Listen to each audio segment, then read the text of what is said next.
SMK COE kita tadi sudah disampaikan oleh Pak Dirjen tentang bagaimana rumusan membangun kompetensi, ya. Ada hard skill, ada soft skill, ada integrity.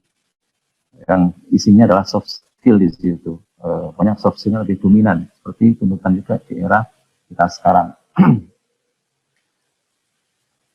Misi visi dari pendidikan vokasi, mulai dari input ini juga harus ditangani secara baik, ya, bahwa anak-anak harus dilihat passion dan visionnya di mana, kemudian minat bakatnya di mana. Jadi anak-anak sudah harus dilihat, ya, ketertarikannya ini dalam kerangka apa, untuk dia memperoleh semangat yang maksimal, ya, motivasi belajar yang maksimal ketika passion dan visionnya ini betul-betul sudah diperoleh oleh anak, sehingga dia melakukan apapun itu sesuai dengan passion, sesuai dengan visinya. Ini memang harus di pengembangan minat dan bakat ini dibenahi. Prosesnya juga harus dilihat, output dan outcome tadi sudah dijelaskan oleh Pak Dirjen. Ini menjadi kriteria, ya, link and match versi Dirjen Vokasi kita, mulai dari kurikulum, guru dan dosen praktisi dari industri, sudah disampaikan ada magang prakrin, penyerapan lulusan beasiswa dari industri, sudah disampaikan training guru berdasarkan oleh industri, sertifikasi kompetensi, bahkan ada donasi dari industri, ada TEFA Teaching Factory. Ya, ini yang sudah menjadi komitmen di SMK Center of Excellence yang kita bangun sekarang, dan yang sekarang dinamakan SMKPK, ya, pusat-pusat keunggulan. Ini target-target dan kriteria-kriterianya sudah sama-sama kita, ini juga tadi sudah dijelaskan. Sehingga memang dalam pelaksanaannya di SMK COE ini sudah melaksanakan adanya penyusunan kurikulum bersama dengan IDUKA. Kemudian pengajar yang berasal dari IDUKA ini minimal 50 JP. Kemudian guru harus magang atau pelatihan bersama dengan praktisi dari IDUKA. Kemudian program PKL ini juga disusun bersama-sama dengan IDUKA minimal 1 semester. Budaya kerja industri, soft skill juga menjadi bagian dari penerapan di SMK COE. Kemudian sertifikasi kompetensi bagi siswa, dan kemudian adanya komitmen untuk penyerapan lulusan. Ya, di SMK Pusat Keunggulan juga digunakan, ya, dipilih, ya, model-model pembelajaran yang recommended. Salah satunya adalah model dual based program, artinya model pembelajaran yang sebagian dilaksanakan di sekolah dan sebagian dilaksanakan di industri. Kemudian ada model pembelajaran teaching factory, ada model pembelajaran project based learning, ada PKL yang dilaksanakan di industri. Jadi bagian juga dari model pembelajaran yang muncul, yang dimunculkan di SMK COE. Ini semua dilakukan atas dasar analisis dari kurikulum hasil penyelarasan, kemudian diidentifikasi kategori tertentu harus dengan model PJBL misalnya, kategori tertentu harus dengan TEFA, kategori yang lain harus dilaksanakan di industri dengan PKL dan Prakrin. Itu sudah berdasarkan analisis semua. Pak Soleh, izin, waktunya udah. Oke, sebentar lagi. 2 menit lagi. Baik. Penguatan budaya kerja di SMK COE juga sudah dijalankan, ya, dengan membangun tim kerja, pembinaan disiplin, pembinaan ketarunaan, pembinaan kerohanian, pembinaan minat dan bakat. Ini yang di GSM tadi ada di sana SEL, di SMK COE juga ada penguatan budaya kerja. Baik, jadi dari ini semua, yang sekalian, kita akan melihat peluang, ya. Jadi GSM dengan segala karakteristiknya beragam dan tidak ada kompetisi, punya otonomi dan kemandirian, pembelajarannya otentik, kontekstual, model dan inovasinya. Kemudian ada refleksi, ada PBL dan SEL, ada keterlibatan orbi dan komunitas.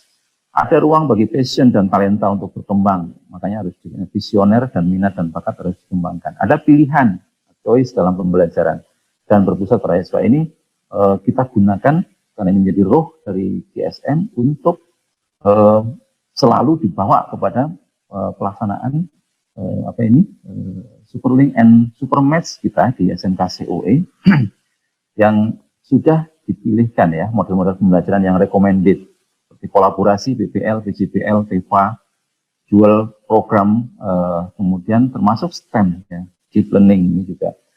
Jadi harus selalu dibawa roh yang disampaikan oleh DSM untuk ketika kita melaksanakan ya, menerapkan, memilih misalkan dengan PBL yang semua sintaknya sudah jelas ya, di setiap model pembelajaran ada sintak yang harus diikuti, tapi dalam pelaksanaannya kita harus selalu bawa roh dari DSM yang 6 ini untuk dilaksanakan pada setiap pembelajaran dengan model apapun yang dipilih, PBL kah, PJBL kah, ataukah dengan STEM, ini, EDP, atau dengan yang ini adalah 5E instruction yang tadi digunakan dengan PBL. Project sebagai bentuk realisasi dari kolaborasi. Jadi, kolaborasi ini mengikat untuk semua mapel untuk bisa berinteraksi di sini. Ini contoh project pembangkit tenaga angin ini diikuti oleh banyak mapel dan setiap mapel bisa menitipkan KD-KD tertentu yang dititipkan di project itu untuk direalisasikan. Dalam pemilihan project saya kira kita bisa menerapkan DSM ya untuk memilih, diberikan keluasaan bagi setiap anak untuk memilih.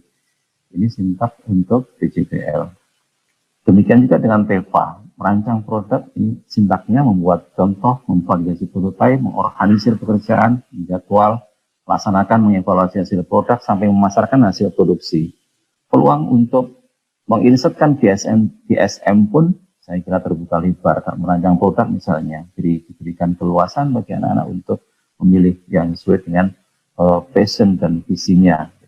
Selalu diceritakan, disampaikan itu bahwa ketika anak-anak memiliki visi dalam setiap melaksanakan pembelajaran dan dia memiliki ketertarikan yang sedang dia lakukan, maka hampir dipastikan dia akan melaksanakan pembelajaran dengan sangat menyenangkan, dan itu secara otomatis akan membangkitkan motivasi yang paling tinggi. Dan demikian catatan terakhir yang saya sampaikan bahwa passion dan kemerdekaan belajar dapat direalisasikan dengan kebebasan memilih jenis proyek dalam pembelajaran. Pengembangan minat dan bakat menjadi penting untuk menumbuhkan semangat belajar sesuai visi masing-masing peserta didik. Pembelajaran di STEAM Block juga lebih menumbuhkan semangat belajar siswa karena ketercapaian penguasaan kompetensi lebih terukur. STEM yang menjadi realisasi dari konsep deep learning. Ini sains menumbuhkan daya kritis dari siswa. Jadi dilatih daya kritisnya dengan sains. Engineering dan matematik menumbuhkan daya kreativitas. Jadi bagaimana anak-anak memiliki kemampuan kreativitas ini dilakukan dengan engineering. Dan teknologi menjadi media untuk menumbuhkan kemampuan berkolaborasi, berkomunikasi, dan juga bernegosiasi. Semua sintak model pembelajaran berujung kepada terbentuknya perilaku ilmiah anak didik dalam pembelajaran. Jadi sintak jangan hanya dipelajari berhenti sampai di sintak, urutannya harus begitu, tapi dia diarahkan pada sampai terbentuknya perilaku anak untuk menjadi kebiasaan dalam setiap menghadapi problem-problem yang lain. Pembelajaran yang menyenangkan bagi siswa SMK yang sudah berpikir tentang karir adalah pembelajaran yang kontekstual. Jadi kontekstual harus dipikirkan sesuai dengan yang dibutuhkan IDUKA tentunya. Sesuai dengan era RI 4.0 di mana power IoT menjadi dominan yang dilaksanakan dalam situasi dunia kerja dan sesuai dengan minat dan bakatnya atau passion. Maka pendekatan dan model pembelajaran yang recommended adalah problem-based learning, project-based learning dan kewirausahaan, TEFA, STEM, deep learning. Kontekstual revolusi industri 4.0 yang power IoT, problem solving, model matematik, maka pendekatan yang disarankan adalah STEM deep learning. Nah, DSM berpotensi untuk mendorong, karena ini di sini banyak diberikan kebebasan keluasaan ya bagi anak-anak, maka ini mendorong lulusan SMK bergeser konsentrasinya dari bekerja melanjutkan wirausaha menuju wirausaha bekerja dan kemudian melanjutkan. Jadi lebih mendorong pada terciptanya para wirausahawan di kemudian hari DSM. Demikian Buat sekalian, kita emang harus selalu bergerak karena kata Einstein, life is like riding bicycle. To keep you balance, you must keep moving. Demikian yang bisa kita sampaikan, kurang lebihnya mohon maaf, pasti banyak kurangnya karena sekedar kumpulan catatan pemikiran ya bagi seorang Widya Iswara pendamping SMK COE yang mencoba untuk menginsert seluruh GSM dalam pelaksanaan di sekolah menengah kejuruan kita. Mudah-mudahan SMK kita semakin ke depan semakin maju dan salam sehat dan bahagia selalu. Terima kasih Pak Anwar, saya kembalikan.